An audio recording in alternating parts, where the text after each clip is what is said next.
गडचिरोली जिल्ह्यात दारूबंदीचं हे तिसरं वर्ष सुरू आहे। मात्र चंद्रपुरातील घुग्गुस या गावामध्ये खुलेआम दारू विक्री केली जाते। वर्धा आणि गडचिरोली जिल्ह्याच्या पार्श्वभूमीवर चंद्रपूर जिल्ह्याला जिल्ह्याचे पालकमंत्री तथा राज्याचे अर्थमंत्री सुधीर मुनगंटीवार यांनी प्रकर विरोधाला सामोरे जाऊन 1 एप्रिल 2015 पासून चंद्रपूर जिल्ह्याला दारूबंद जिल्हा घोषित केले।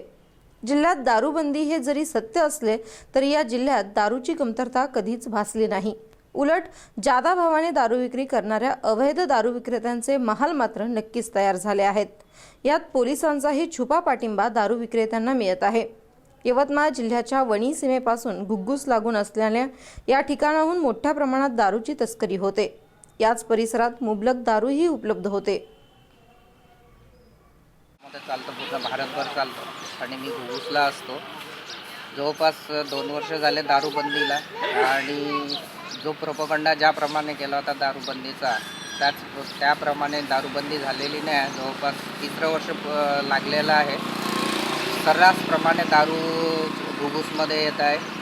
जो वर्धा नदीचा पूल आहे, जो वणी रस्ता आहे, तिकडनं दारू येऊन राहिलेली आहे आणि तसेच डुप्लिकेटसुद्धा दारू घुग्गुसमध्ये येत आहे।